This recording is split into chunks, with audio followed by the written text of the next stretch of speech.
Coogs House. The coaches poll is out this week, and the Big 12 was predictably snubbed, but that's not even really shocking anymore. What is shocking is this kind of thing that Houston needs to care about right now.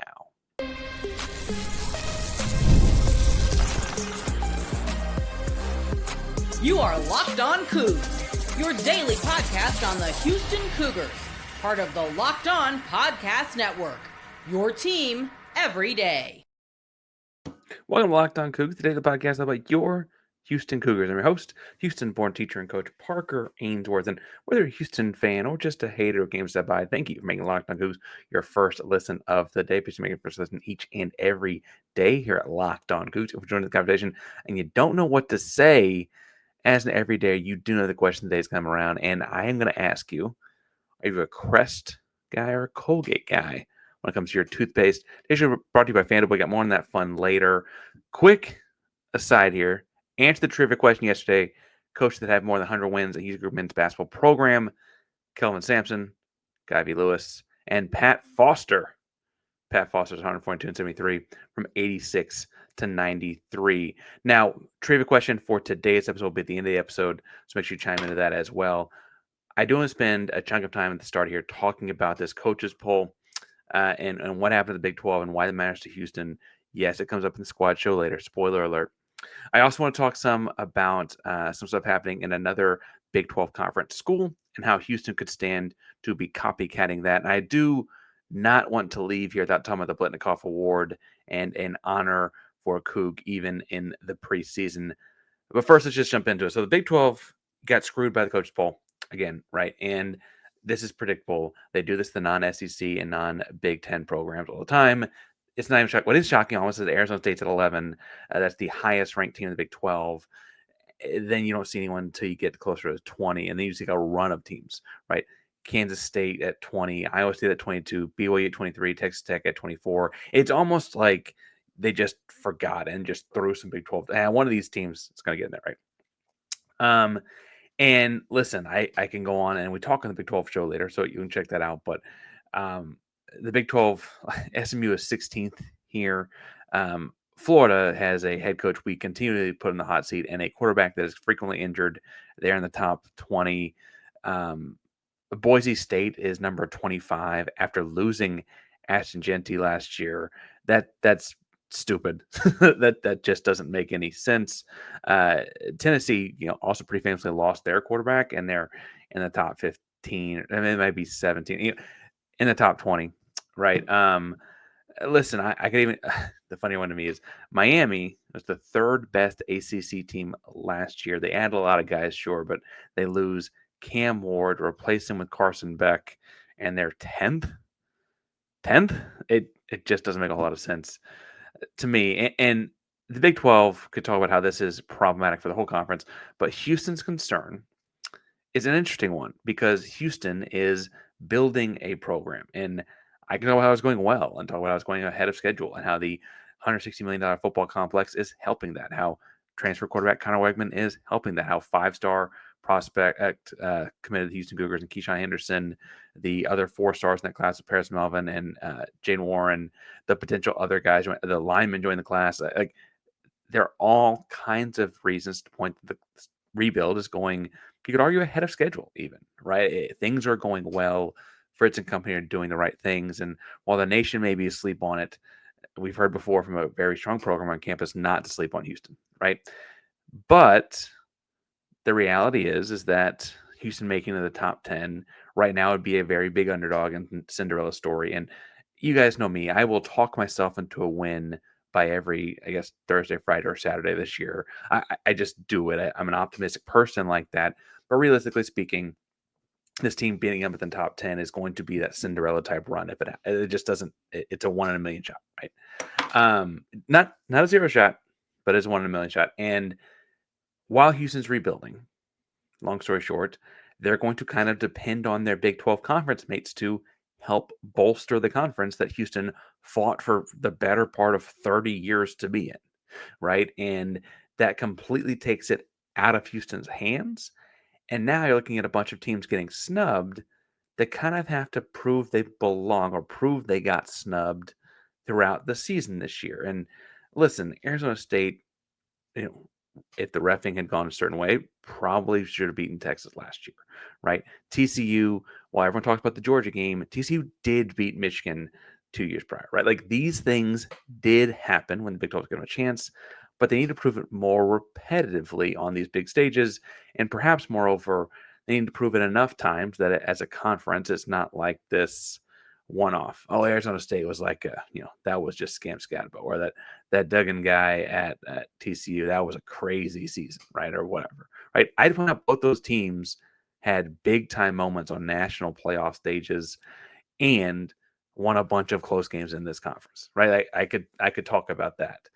But instead, this year, where Houston can't really help in this regard, you've got actually pretty strong matchups between Big 12 schools and other Power 4 conference schools. I went through and found the 12 games. You got Arizona State against Mississippi State week 2. Baylor plays Auburn and SMU in weeks 1 and 2. Cincinnati plays Nebraska week 1.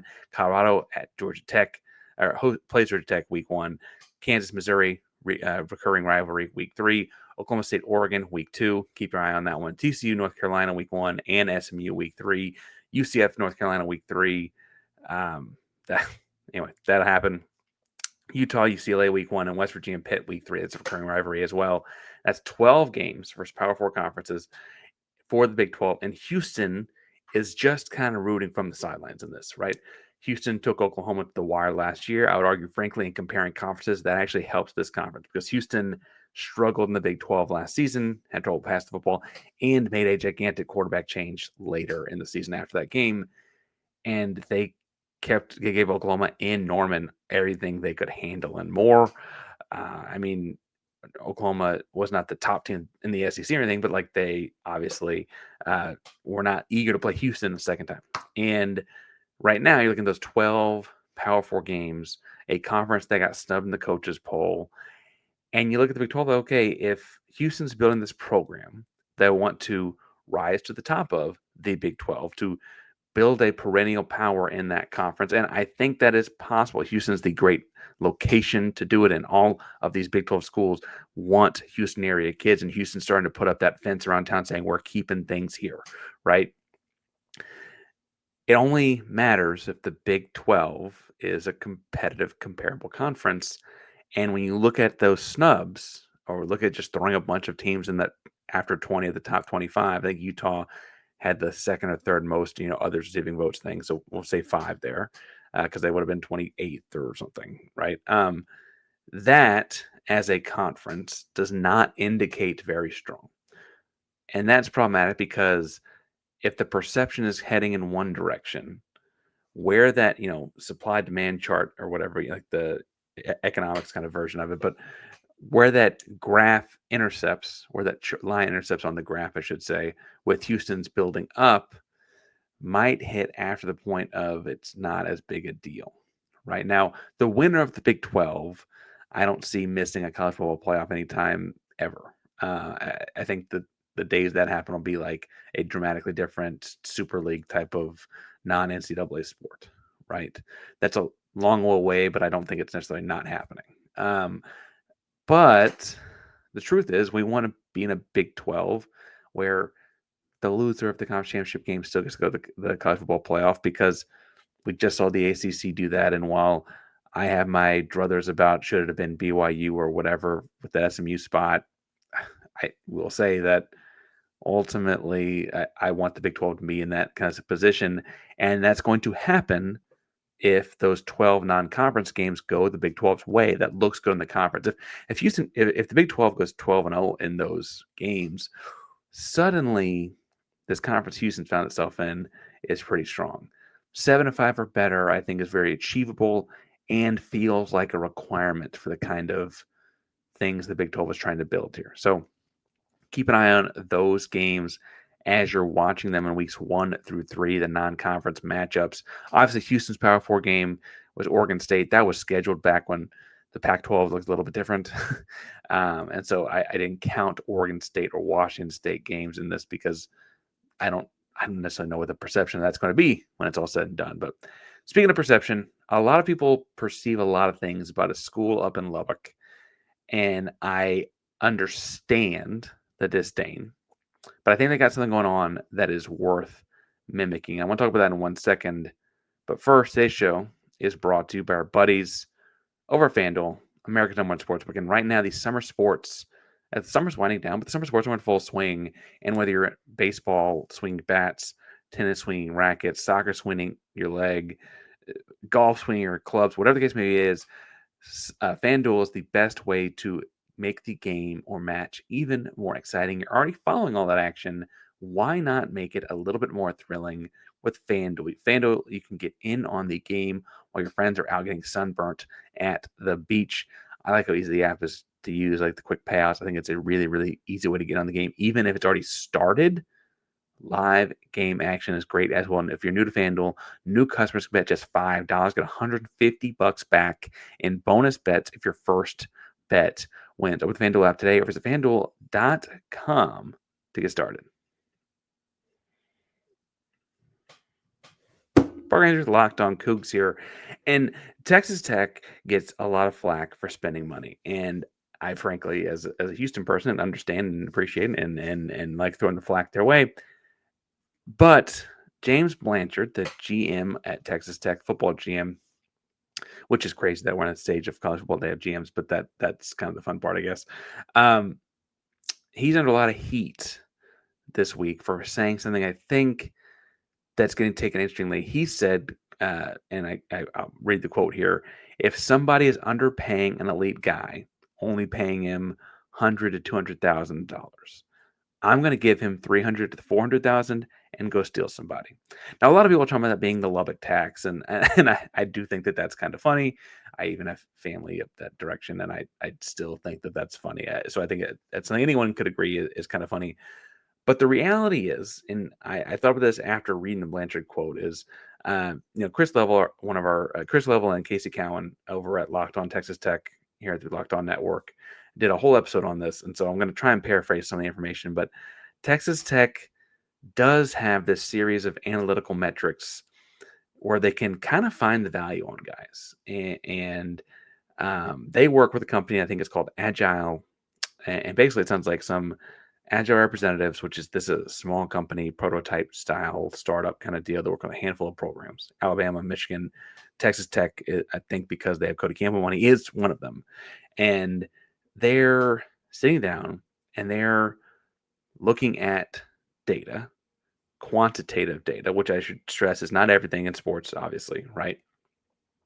But they're looking at what the value of certain positions, XYZ, running backs, corners, whatever, with certain quantitative traits, certain quantitative statistics, and those kind of things are.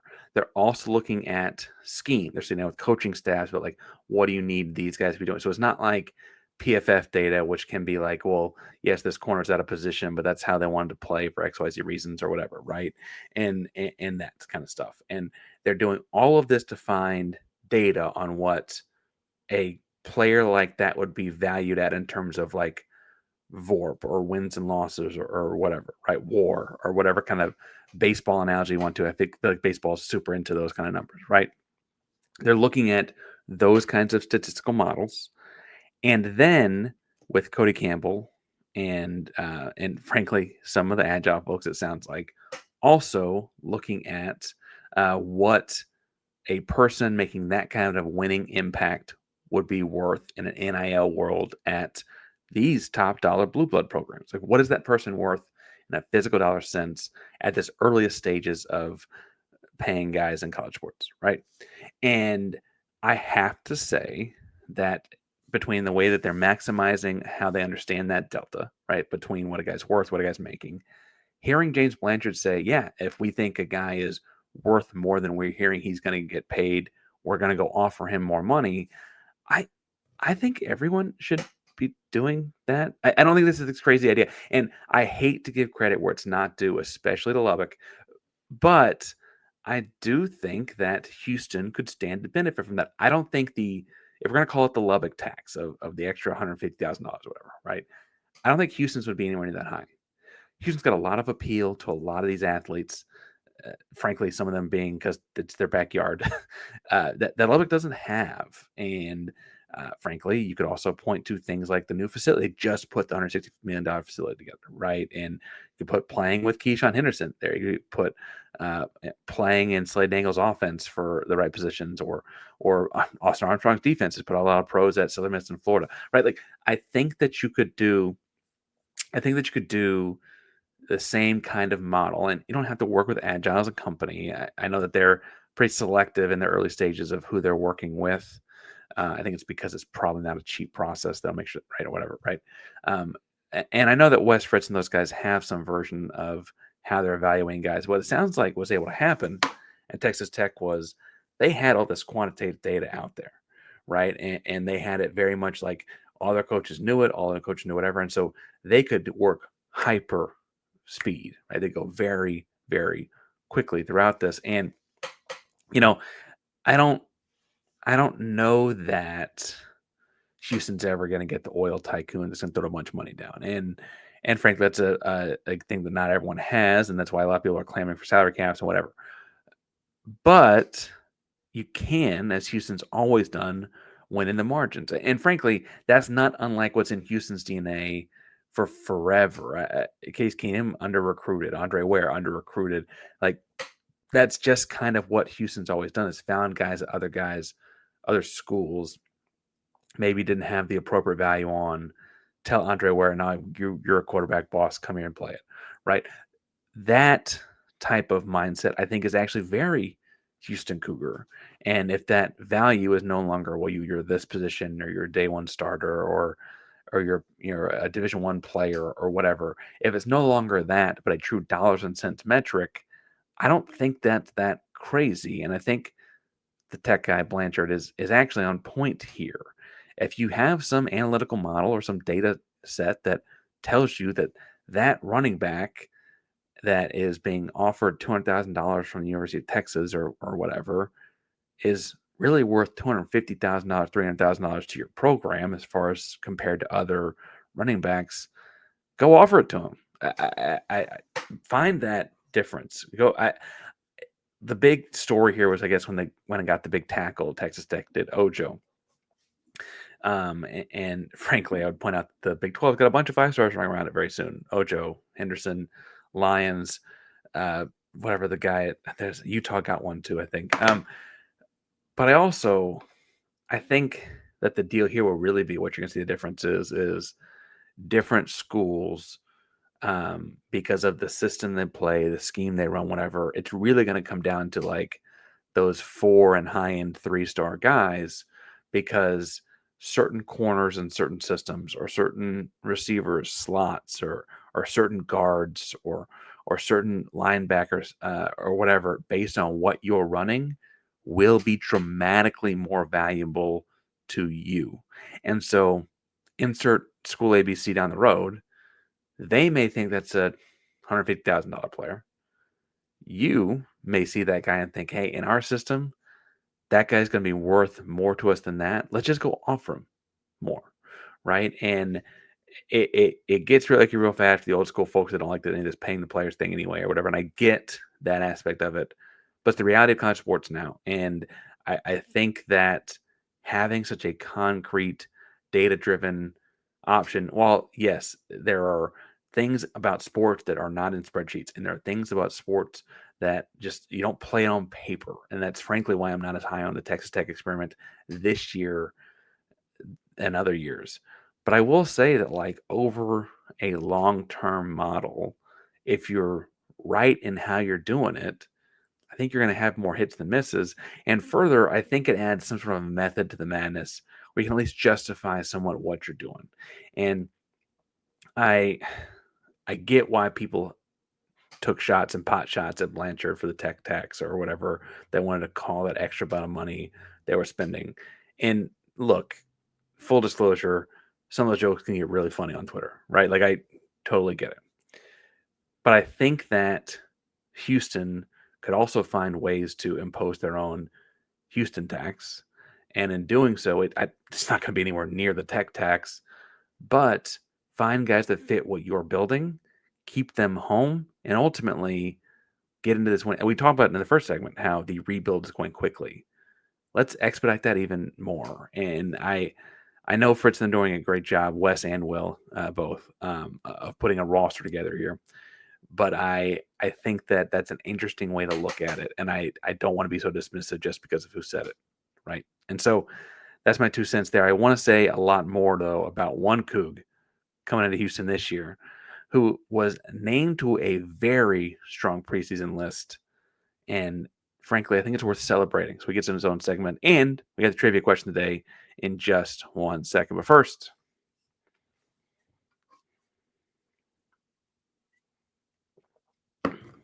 Park Ranger locked on Coogs here, and Tanner Koziol, transferring from Ball State, kind of Wisconsin, but mostly Ball State, was named to the preseason Biletnikoff Awards list on Wednesday, August 6th. That's a really, really big deal, and I don't think it's getting retweeted on Twitter or whatever. Like, this is stupid big. And frankly, I don't think it's that hyperbolic to say he's got a chance to win the whole thing, right? So the Biletnikoff Award, if you're not into the postseason college sports awards or you're new to football or whatever, they give it to the top receiver or pass catcher in college football, right? This award has been given out for the better part of 30 years, and it has only been won by wide receivers, but it is technically open to anyone who catches passes over the course of a season, which includes tight ends. And on the long list of players out there, I think it's like 30 or maybe it's 40 players out there right now. There are 5 tight ends on the list. Tanner Koziol is not the only tight end on this list. However, Koziol's got a real shot at this thing from a pure statistical standpoint, and playing with Wegman, if we can keep Wegman upright and healthy. We've also seen how Wegman uses tight ends. We've seen how Slade Nagel, the offensive coordinator, uses tight ends. We've seen what Tanner Koziol's able to do as a pass-catching tight end.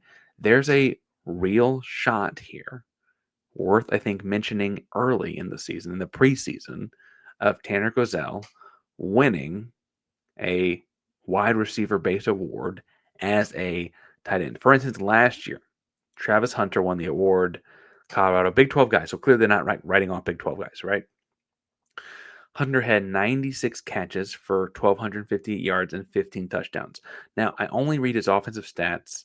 He did play 2 ways, but this is only an offensive award. His defensive statistics actually didn't help him, and I would argue that the fact that he played defense probably hampered how much he played offense or whatever, right? But he had 96 catches, 1,250 yards, 15 touchdowns.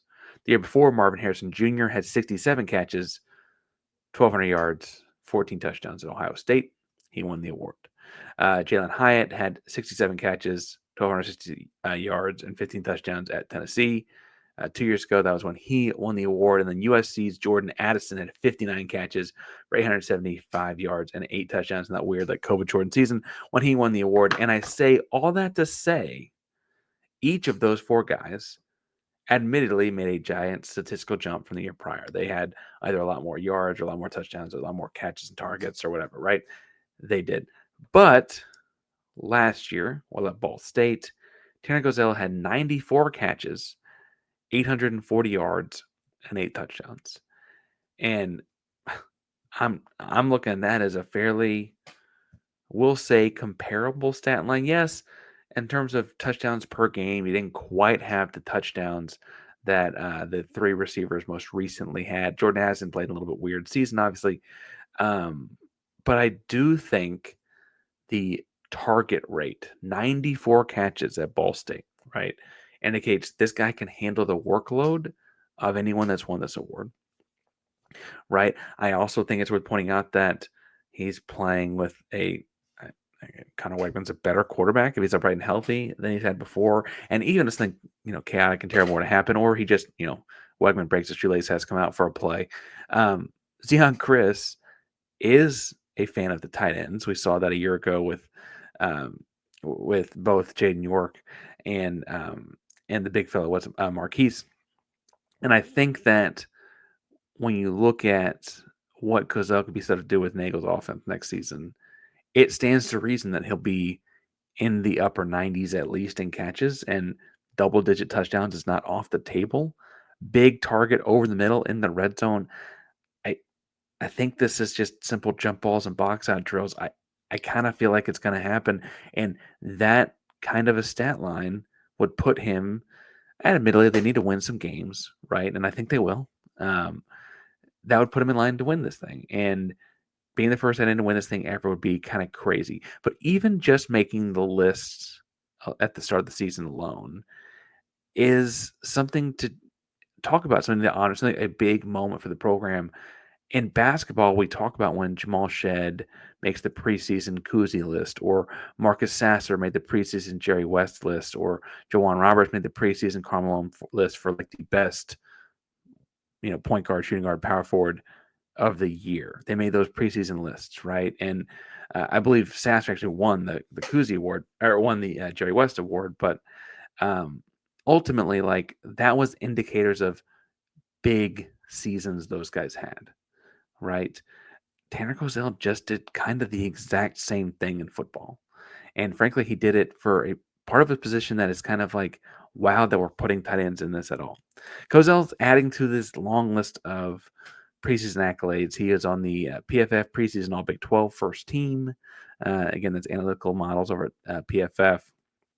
He is on PFF's list as the most valuable returning tight end in all of America. That's not just the Big 12, right? And while the Big 12 didn't quite do their own polling in the same kind of traditional sense, it feels very consensus that he's the best tight end in the conference. And I think it's worth pointing out that the only guys better than him a year ago in America, when you look at the analytical data and all that kind of stuff we talked about before, but those guys are all in the NFL now, right? And I I understand that it's in hmm, it's not the norm to be excited about the receiving abilities of your tight end.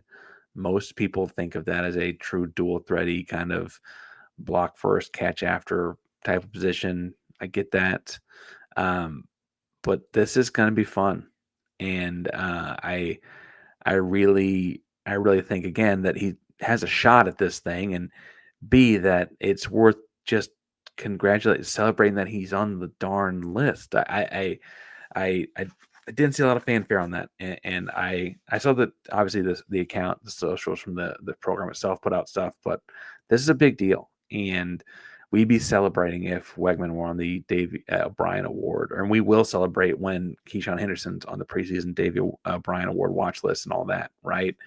This is as big a deal, and I think that it deserves that. And I was frankly a little taken aback by the fact that like people weren't like, "Holy crap!" about this, right? So anyway, take that as you may. That's my 2 cents there. We're doing this deal. We're doing trivia at the end now, and so given that I think there's a shot Koziol makes a big name for himself this year, it'd be uncommon but not unheard of for a tight end to be a first round draft pick in the NFL. But with that in mind, because it's not unheard of, has not like it never happened. My question for you, trivia question to be answered tomorrow. Comment your answer down below. That's your reward for making it this far. How many players have been selected in the first round of the NFL draft from the University of Houston? That's first round draft picks from the University of Houston. We'll answer that question and more tomorrow. Locked On Coogs, Premier to Locked On Podcast Network. That means your team every single day. Go Coogs.